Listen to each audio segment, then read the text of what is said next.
آپ کو نمازیں پڑھنے کی اجازت ہے، 5 نہیں 50 پڑھیے، بلکہ یہ زیادہ خوشی کی بات ہے۔ مولانا مفتی محمود صاحب کہتے ہیں کہ پی این اے کی جب تحریک چلی، بھٹو صاحب کے ساتھ مذاکرات ہوئے، تو ایک موقع پہ بھٹو صاحب نے کہیں رات کو پوچھا مفتی محمود صاحب سے کہ میں نے سنا ہے کہ ابتداءً 50 نمازیں فرض ہوئی تھی جب نبی صلی اللہ علیہ وسلم معراج پر گئے تھے، تو کیا یہ میں نے صحیح سنا؟ تو مفتی محمود صاحب نے کہا کہ جی بالکل ایسا ہی ہوا تھا۔ تو بھٹو صاحب نے بڑی حسرت سے کہا کہ کاش 50 ہی فرض رہتی۔ تو مفتی صاحب حیران ہوئے کہ یہ تو 3 بھی نہیں پڑھتا، تو اسے 50 نمازوں کی فرضیت کا شوق کیوں ہے؟ پوچھ لیا تو جواب دیا کہ حضرت آپ نمازیں پڑھتے، ہم آرام چین سے حکومت کرتے، تو آپ بھی 50 پڑھیے، بش کو کیا تکلیف ہے؟ آپ زیادہ روزے رکھیے تو بھی ٹھیک ہے، حج و عمرے کیجیے، انہی کی کمپنیاں سرفراز ہوں گی۔ اب تو حج بھی ایک بزنس ایکٹیویٹی ہو گئی ہے، کمرشلائز ہو گیا ہے، تو سب فائدہ ادھر ہی ہے۔ تو بہرحال کہنے کا مطلب یہ تھا کہ اصل جھگڑا تو یہ ہے کہ یہاں پہ کلمہ کس کا نافذ ہوگا، قانون کس کا بنے گا، قانون کس کا چلے گا۔ وہ کوئی کاؤنٹر نیریٹو والوں سے پوچھے کہ اگر اللہ بادشاہ ہے تو انسان کیا ہے، اگر حکمرانی اللہ کی ہے تو انسان کا منصب کیا ہے، ذرا یہ تو بتا دیجئے۔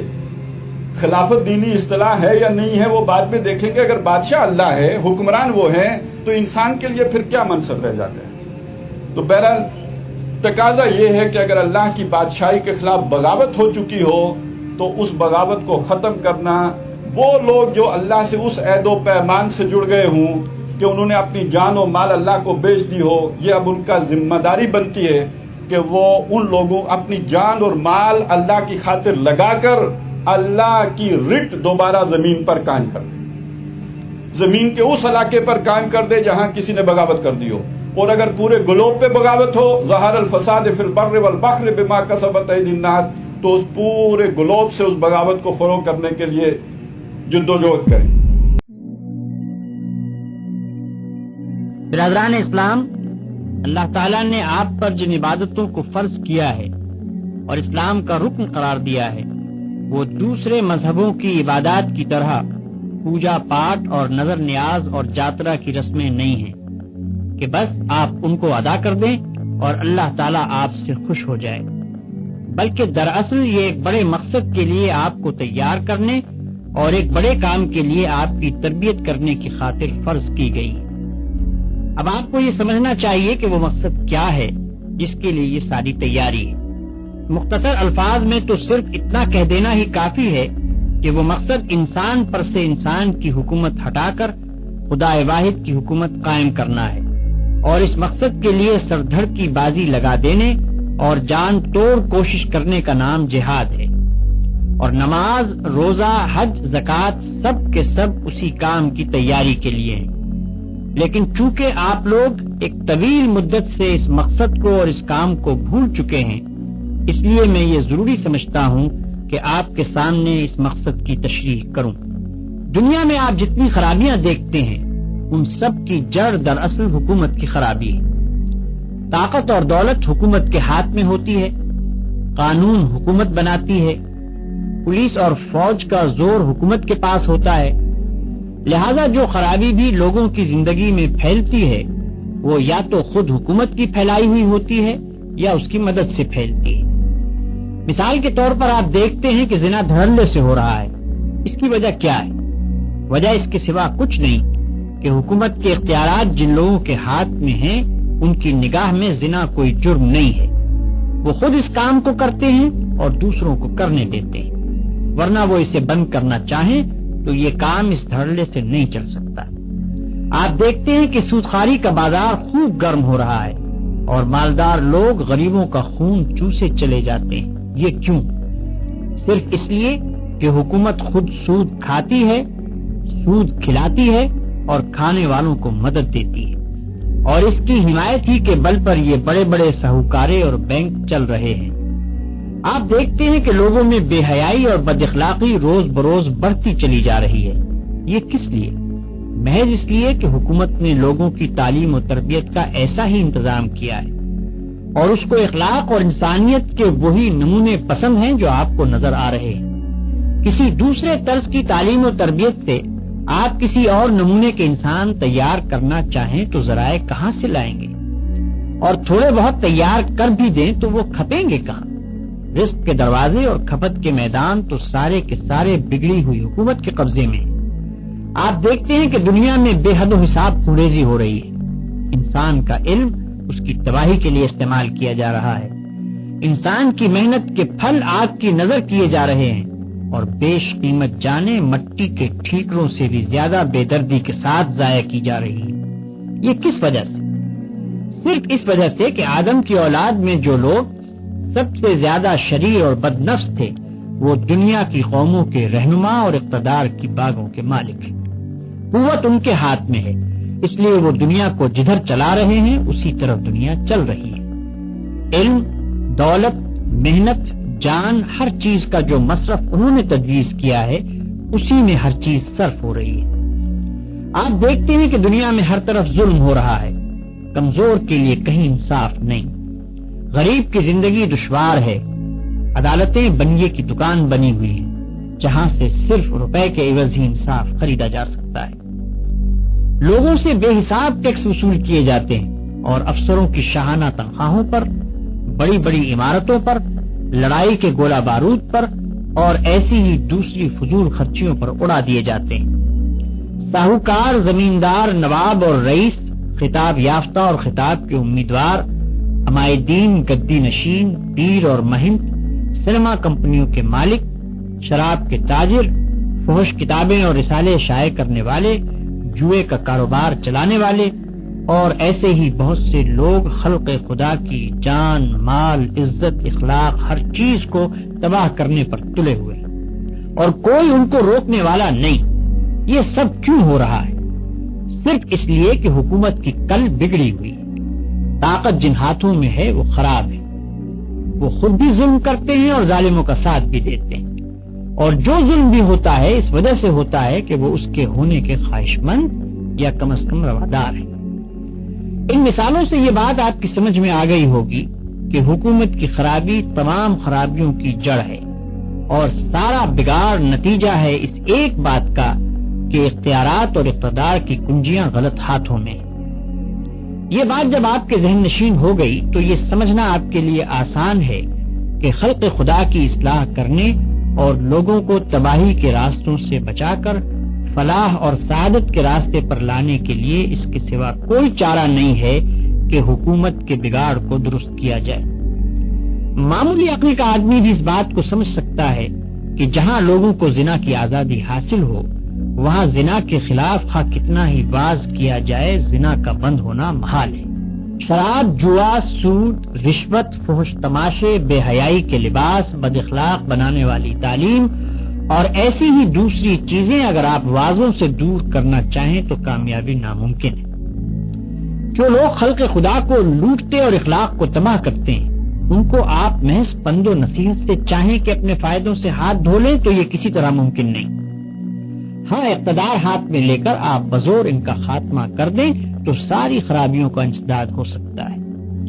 اگر آپ چاہیں کہ بندگان خدا کی محنت، دولت، ذہانت و قابلیت غلط راستوں میں ضائع ہونے سے بچے اور صحیح راستوں میں صرف ہو، اگر آپ چاہیں کہ ظلم مٹے اور انصاف ہو، اگر آپ چاہیں کہ زمین میں فساد نہ ہو، انسان کا خون نہ چوسے، نہ بہائے، دبے اور گرے ہوئے انسان اٹھائے جائیں اور تمام انسانوں کو یکساں عزت، امن، خوشحالی اور ترقی کے مواقع حاصل ہوں تو محض تبلیغ و تلقین کے زور سے یہ کام نہیں ہو سکتا۔ اس بات کو سمجھنے کے لیے کچھ بہت زیادہ غور و فکر کرنے کی بھی ضرورت نہیں کہ جو کوئی حقیقت میں خدا کی زمین سے فتنہ و فساد کو مٹانا چاہتا ہو اور واقعی یہ چاہتا ہو کہ خلق خدا کی اصلاح ہو تو اس کے لیے محض واعظ اور ناصح بن کر کام کرنا فضول ہے۔ اسے اٹھنا چاہیے اور غلط اصول کی حکومت کا خاتمہ کر کے غلط کار لوگوں کے ہاتھ سے اقتدار چھین کر صحیح اصول اور صحیح طریقے کی حکومت قائم کرنی چاہیے۔ یہ نقطہ سمجھ لینے کے بعد ایک قدم اور آگے بڑھیے۔ سوال یہ پیدا ہوتا ہے کہ خود حکومت کی خرابی کا بنیادی سبب کیا ہے، اس خرابی کی جڑ کہاں ہے؟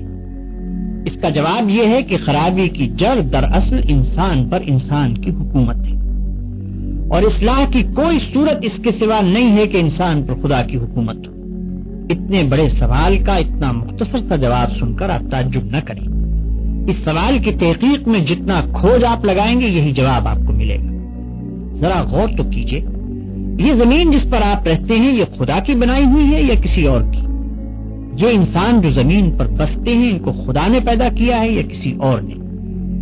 یہ بے شمار اسباب زندگی جن کے بل پر سب انسان جی رہے ہیں انہیں خدا نے مہیا کیا ہے یا کسی اور نے؟ اگر ان سب سوالات کا جواب یہی ہے اور اس کے سوا کچھ نہیں کہ زمین اور انسان اور یہ تمام سامان خدا ہی کے پیدا کیے ہوئے ہیں، تو اس کے معنی یہ ہوئے کہ ملک خدا کا ہے، دولت خدا کی ہے اور رعیت بھی خدا کی ہے۔ پھر جب معاملہ یہ ہے تو آخر کوئی اس کا حقدار کیسے ہو گیا کہ خدا کے ملک میں اپنا حکم چلائے؟ آخر یہ کس طرح صحیح ہو سکتا ہے کہ خدا کی رعیت پر خدا کے سوا کسی دوسرے کا قانون یا خود رعیت کا اپنا بنایا ہوا قانون جاری ہو؟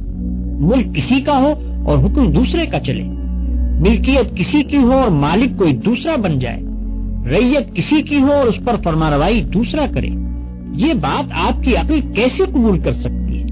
ایسا ہونا تو صریح حق کے خلاف ہے، اور چونکہ یہ حق کے خلاف ہے اس لیے جہاں کہیں اور جب کبھی ایسا ہوتا ہے نتیجہ برا ہی نکلتا ہے۔ جن انسانوں کے ہاتھ میں قانون بنانے اور حکم چلانے کے اختیارات آتے ہیں، اول تو ان کے پاس اتنا علم نہیں ہوتا کہ انسانی معاملات کو چلانے کے لیے صحیح قاعدے اور قانون بنا سکیں، اور پھر اس سے بھی زیادہ خطرناک بات یہ ہے کہ خدا کے خوف اور خدا کے سامنے جواب دہی سے غافل ہو کر لا محالہ وہ شتر بے مہار بن جاتے ہیں۔ ذرا سی عقل اس بات کو سمجھنے کے لیے کافی ہے کہ جو انسان خدا سے بے خوف ہو، جسے یہ فکر ہو ہی نہیں کہ کسی کو حساب دینا ہے، جو اپنی جگہ یہ سمجھ رہا ہو کہ اوپر کوئی نہیں جو مجھ سے پوچھ گچھ کرنے والا ہو، وہ طاقت اور اختیارات پا کر شتر بے مہار نہ بنے گا تو اور کیا بنے گا؟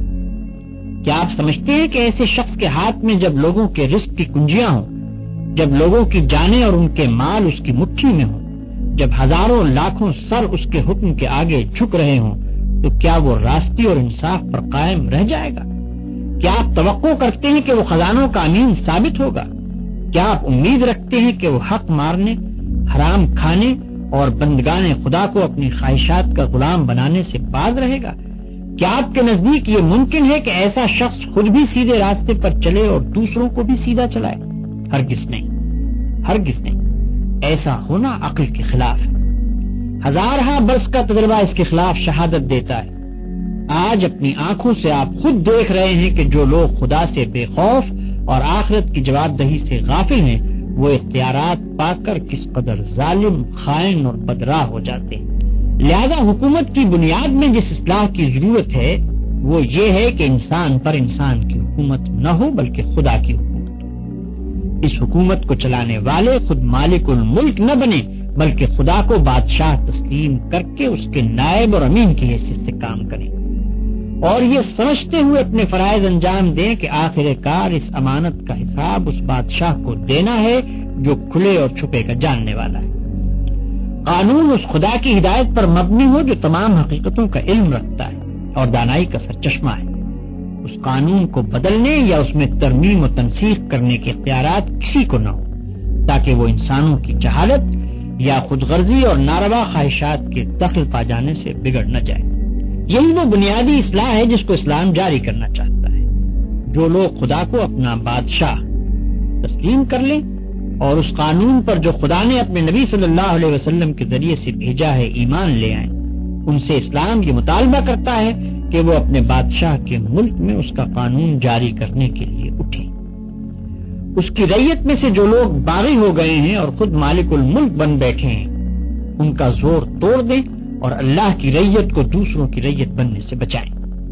اسلام کی نگاہ میں یہ بات ہرگز کافی نہیں ہے کہ تم نے خدا کو خدا اور اس کے قانون کو قانون برحق مان لیا۔ نہیں، اس کو ماننے کے ساتھ ہی آپ سے یہ فرض تم پر عائد ہو جاتا ہے کہ جہاں بھی تم ہو جس سرزمین میں بھی تمہاری سکونت ہو وہاں خلق خدا کی اصلاح کے لیے اٹھو، حکومت کے غلط اصول کو صحیح اصول سے بدلنے کی کوشش کرو، نا خدا ترس اور شکر بے مہار قسم کے لوگوں سے قانون سازی اور فرما روائی کے اقتدار چھین لو، اور بندگان خدا کی رہنمائی اور سربراہ کاری اپنے ہاتھ میں لے کر خدا کے قانون کے مطابق آخرت کی ذمہ داری اور جواب دہی کا اور خدا کے عالم الغیب ہونے کا یقین رکھتے ہوئے حکومت کے معاملات انجام دو۔ اسی کوشش اور اسی جدوجہد کا نام جہاد ہے۔ لیکن حکومت اور فرمانروائی جیسی بد بلا ہے، ہر شخص اس کو جانتا ہے، اس کے حاصل ہونے کا خیال آتے ہی انسان کے اندر لالچ کے طوفان اٹھنے لگتے ہیں۔ خواہشات نفسانی یہ چاہتے ہیں کہ زمین کے خزانے اور خلق خدا کی گردنیں اپنے ہاتھ میں آئیں تو دل کھول کر خدائی کی جائے۔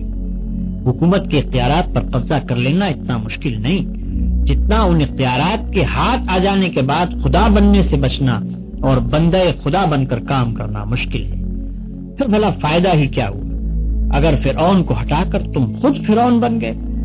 لہذا اس شدید آزمائش کے کام کی طرف بلانے سے پہلے اسلام تم کو اس کے لیے تیار کرنا ضروری سمجھتا ہے کہ تم کو حکومت کا دعویٰ لے کر اٹھنے اور دنیا سے لڑنے کا حق اس وقت تک ہرگز نہیں پہنچتا جب تک تمہارے دل سے خود غرضی اور نفسانیت نہ نکل جائے، جب تک تم میں اتنی پاک نفسی پیدا نہ ہو جائے کہ تمہاری لڑائی اپنی ذاتی یا قومی اغراض کے لیے نہ ہو بلکہ صرف اللہ کی رضا، اس کی مخلوق کی اصلاح کے لیے ہو، اور جب تک تم میں یہ صلاحیت مستحکم نہ ہو جائے کہ حکومت پا کر تم اپنی خواہشات کی پیروی نہ کرو بلکہ خدا کے قانون کی پیروی پر ثابت قدم رہ سکو، محض یہ بات کہ تم کلمہ پڑھ کر اسلام میں داخل ہو گئے ہو تمہیں اس کا مستحق نہیں بنا دیتی کہ اسلام تمہیں خلق خدا پر ٹوٹ پڑنے کا حکم دے دے، اور پھر تم خدا اور رسول کا نام لے لے کر وہی سب حرکتیں کرنے لگو جو خدا کے باغی اور ظالم لوگ کرتے ہیں۔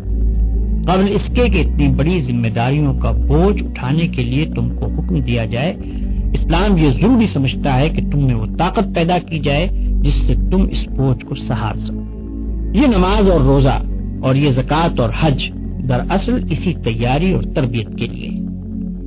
اللہ کا دین ان تمام آدمیوں کو جو اس کی ملازمت میں بھرتی ہوں پہلے خاص طریقے سے تربیت دیتا ہے، پھر ان سے جہاد اور حکومت الہی کی خدمت لینا چاہتا ہے۔ دین الہی کو جو کام اپنے آدمیوں سے لینا ہے وہ چونکہ سارا کا سارا ہے ہی اخلاقی کام، اس لیے وہ سب سے زیادہ اہم اس بات کو سمجھتا ہے کہ انہیں خدا ترس اور نیک نفس بنائے۔ وہ ان میں اتنی طاقت پیدا کرنا چاہتا ہے کہ جب وہ زمین میں خدا کی خلافت قائم کرنے کا دعویٰ لے کر اٹھے تو اپنے دعوے کو سچا کر کے دکھا سکے۔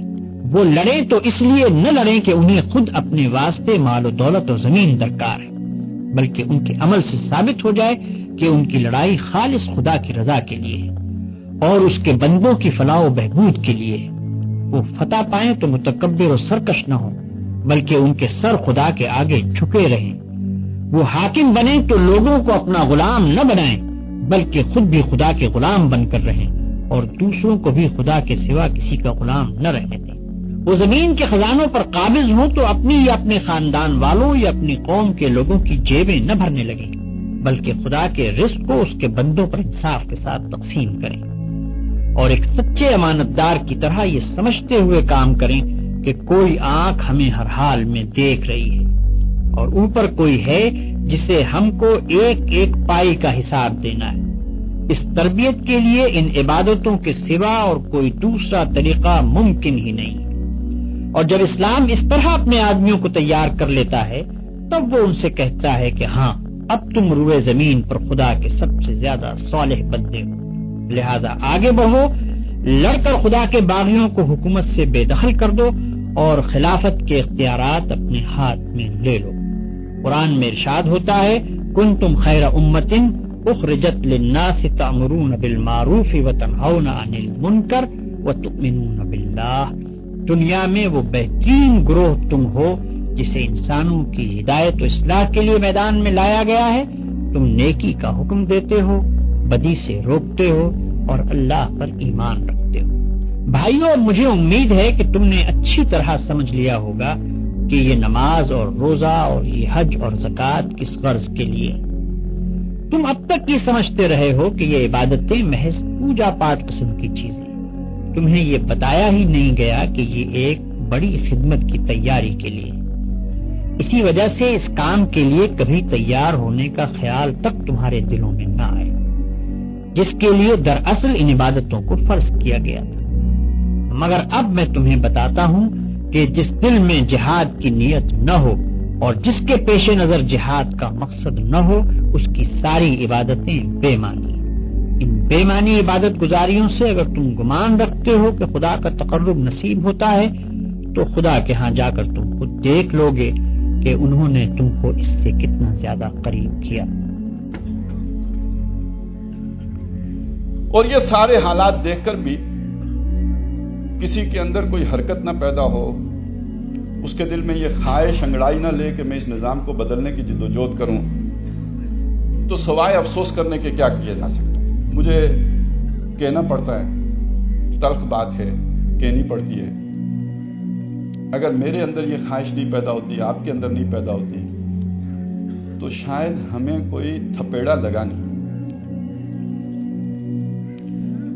میرے گھر میں شاید میرے بچوں کی کل کی ضرورت ہے،